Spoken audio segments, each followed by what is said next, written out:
अस्सलाम वालेकुम व्यूअर। आज हम एफएससी पार्ट 2 चैप्टर नंबर 7 का एक टॉपिक डिस्कस कर रहे थे जिसका नाम था सोर्स ऑफ ऑर्गेनिक कंपाउंड, जिसके बेसिकली तीन सोर्स थे, कोयल, नेचुरल गैस और पेट्रोलियम। एक हमने प्रीवियस लेक्चर में डिस्कस कर लिया था, जो दो रिमेनिंग रहते हैं वो आज हम डिस्कस करते हैं। सबसे पहले देखते हैं नेचुरल गैस को।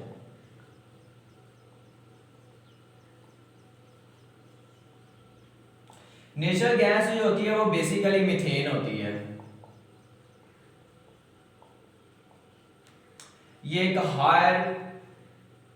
एक लो बॉइलिंग पॉइंट हाइड्रोकार्बन है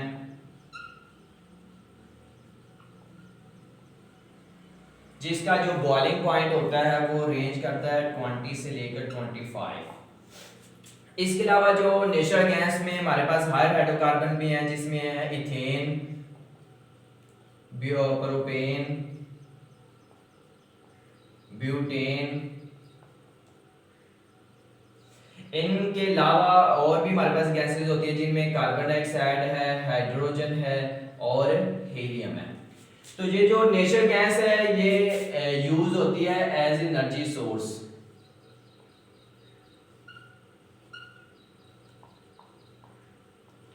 पाकिस्तान, ये बहुत सारे ममालिक में एनर्जी तौर पर इस्तेमाल की जाती है, लेकिन स्पेशली पाकिस्तान में ये ज़्यादा इस्तेमाल की जाती है क्योंकि पाकिस्तान में जो मिनरल ऑयल और जो कोयल है उसकी प्रोडक्शन बहुत कम है। तो इसलिए उसकी जो हमारे पास कमी है उन दोनों की पूरी करने के लिए हम नेचुरल गैस को बहुत ज़्यादा इस्तेमाल करते हैं। क्योंकि जो हमारी बुक में लिखा हुआ है कि ये गैस बहुत सस्ती, हालांकि ये सस्ती आजकल आपको पता है जितना इसका रेट चल रहा है, तब्दीली आई हुई है। तो जो कि बुक के मुताबिक हम चलते हैं तो ये बहुत चीपर है, जिसकी वजह से ये जो नेचुरल गैस हमारी बहुत सारी इंडस्ट्री में भी यूज़ होती है, लाइक सीमेंट इंडस्ट्री में, उसके अलावा फर्टिलाइज़र में। तो ये इन दोनों इंडस्ट्री में पावर जनरेशन के तौर पर इस्तेमाल की जाती है। और इसके अलावा ये डोमेस्टिक पर्पस में, ये जो जनरली हम छोटी सी इंडस्ट्री में होती हैं, ठीक है, जनरल इंडस्ट्री जो होती हैं, और उसके अलावा और डोमेस्टिक में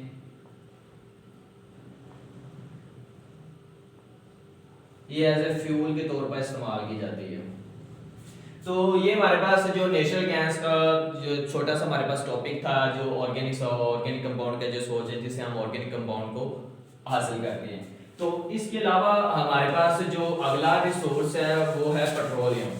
तो उसमें हम पेट्रोलियम की डेफिनेशन को देखते हैं, उससे इसके अलावा वो ऐसी टेक्निक को देखते हैं जिससे हम ऑर्गेनिक कंपाउंड को पेट्रोलियम से सेपरेट करते हैं। उसके अलावा और रिफाइनरी को डिस्कस करते हैं जो पाकिस्तान में पेट्रोलियम की काम कर रही हैं। तो सबसे पहले इसकी डेफिनेशन देखते हैं। डार्क ब्राउनिश और ग्रीनिश ब्लैक विस्कस लिक्विड। ये क्या होता है? ये डार्क ब्राउनिश या ग्रीनिश ब्लैक विस्कस लिक्विड होता है जिसको हम क्रूड ऑयल भी कहते हैं। ये बहुत सारे हाइड्रोकार्बन का मिक्सचर होता है। ये मिक्सचर होता है, किन किन चीज़ों का मिक्सचर होता है? Mixture of gases, liquid and solid hydrocarbons.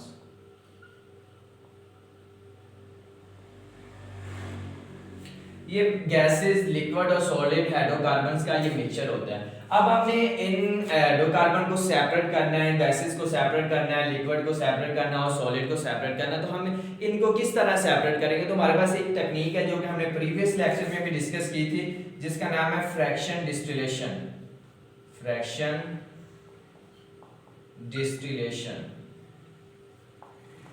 इसमें हम क्या करते हैं, इसमें हम जो हमारे पास कंपोनेंट होते हैं, इसमें किसी भी मिक्सचर के कंपोनेंट को सेपरेट करते हैं on the basis of their boiling point. Boiling point की बेसिस पे हमने मिक्सचर के कंपोनेंट को ये सेपरेट करते हैं, जैसे गैसेस, लिक्विड और सॉलिड को हम सेपरेट कर सकते हैं। तो जैसे कि हमने प्रीवियस लेक्चर में भी इसके एग्जांपल की, जैसे हमारे पास अल्कोहल है, वाटर, उनको हमने मिक्स कर लिया, अब उन दोनों को हमने सेपरेट करना है, तो उनके बॉइलिंग पॉइंट का हमें पता होना चाहिए।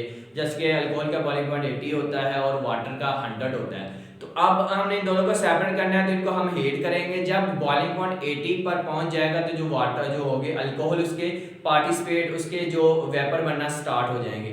तो जब 80 और 85 के दरमियान में हम बॉइलिंग पॉइंट रखेंगे तो जो अल्कोहल है वो हमारे जो वाटर से सेपरेट हो जाएगी। तो इस तरह हम फ्रैक्शन डिस्टिलेशन के जरिए हम पेट्रोलियम के जो जिसको मिक्सचर में गैसेज आ जाती है, लिक्विड आ जाती है, सॉलिड हाइड्रोकार्बन को हम सेपरेट कर सकते हैं। तो इसके अलावा हम पेट्रोलियम की रिफाइनरी की बात करें तो पाकिस्तान में काफ़ी रिफाइनरीज काम कर रही हैं पेट्रोलियम, जिसमें से एक अटक है, अटक रिफाइनरी है जो कि रावलपिंडी में है।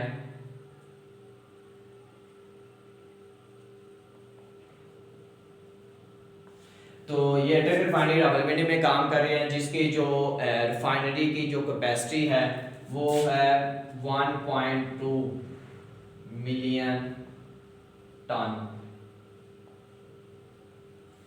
इसके अलावा अटक के अलावा हमारे पास 2 रिफाइनरीज कराची में भी हैं,